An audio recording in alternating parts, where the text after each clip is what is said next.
Chapter 23. Sail Away. Contentment didn't last long. Harry, is this as fast as we can go? She asked. The Lost Revenge had only sailed a few yards, and the dock was still in view.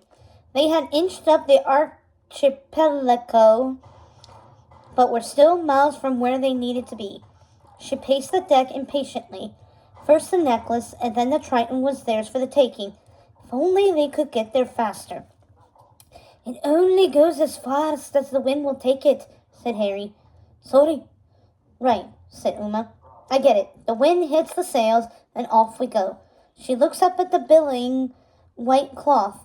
A single swatch of linen fluttered in the wind, held there by 4 ropes and tied to the foremost mast. But just behind it were not just one, but 2 others. What do you call those other masts? She asked, acting a bit coy. Oh, yes, he replied, a bit sheepish. That's the main mast, just behind the foremast, and the one in the back is called the mizzen. I see.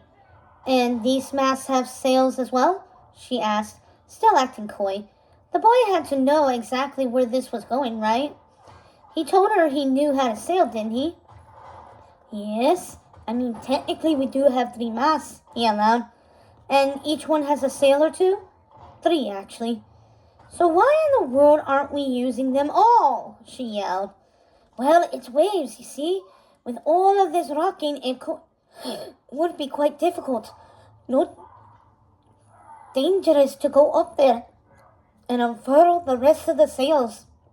So you're telling me we could be going 2, 3 times the speed, and all we have to do is climb up there and unroll the rest of the sails?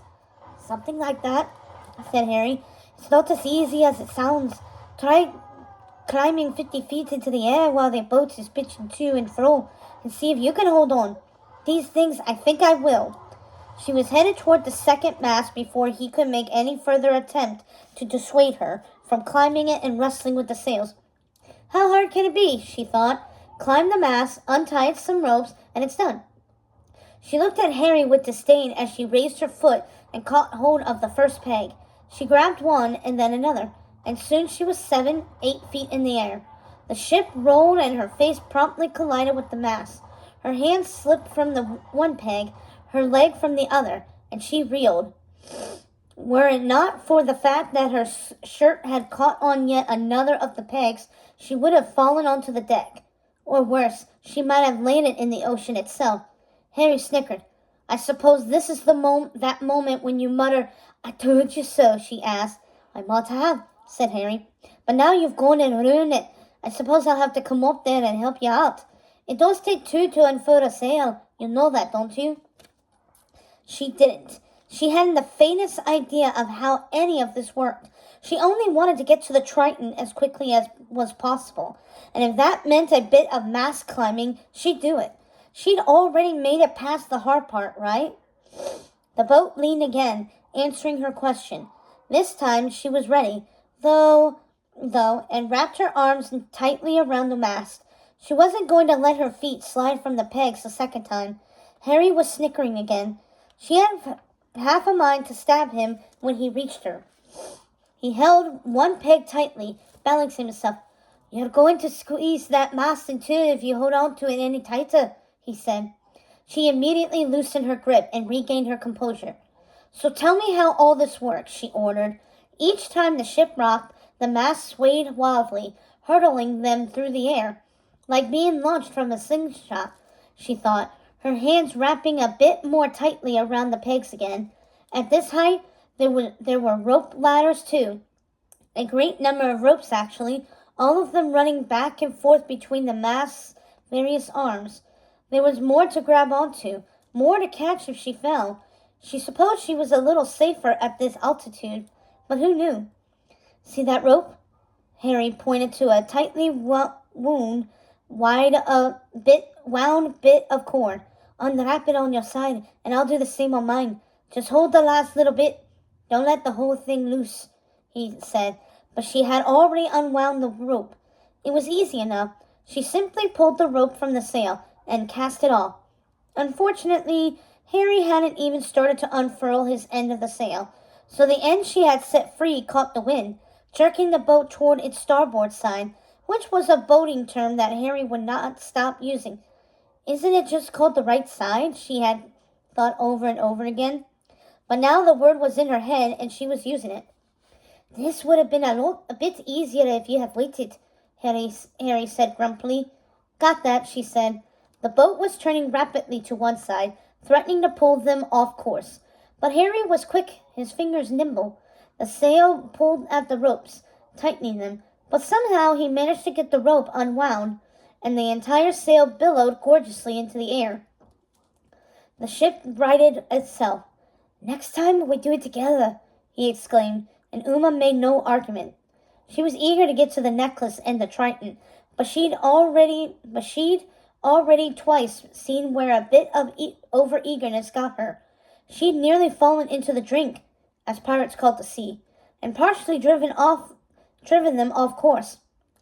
I think it's time to listen to directions, she thought. Uma hated directions.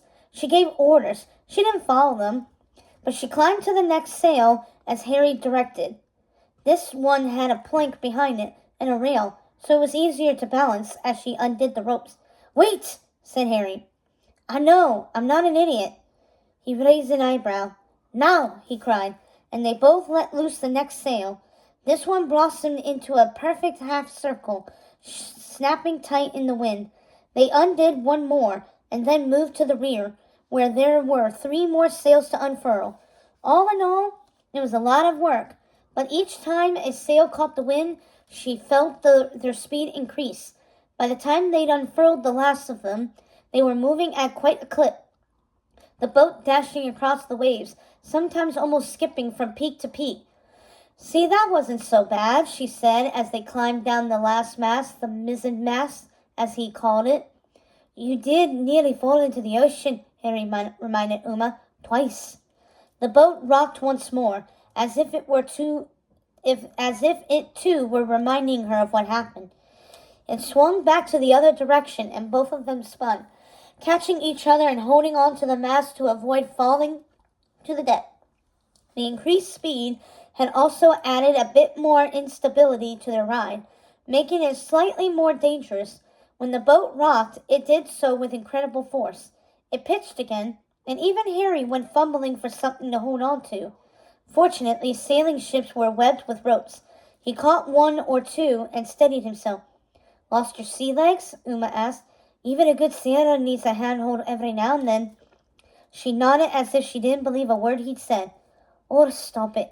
Don't we have a treasure chest to find? Harry pointed out.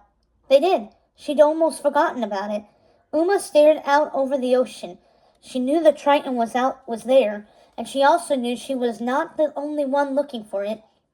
But they were moving faster now, and she had to hope that they would find it first. That's all the sails? She asked. That's it. I can throw an oar in the water if you want to paddle. I'll let you do that, she replied.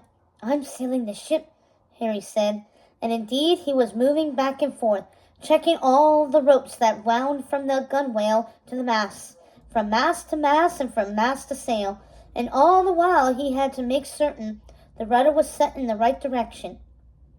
He'd fastened it in place with a lash, but it needed constant correction.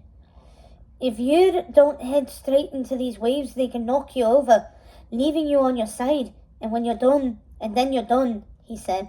The sea is growing rougher, the waves are certainly higher, and the wind stronger. I hope this Triton of yours is worth all this effort. It is. Trust me, said Uma.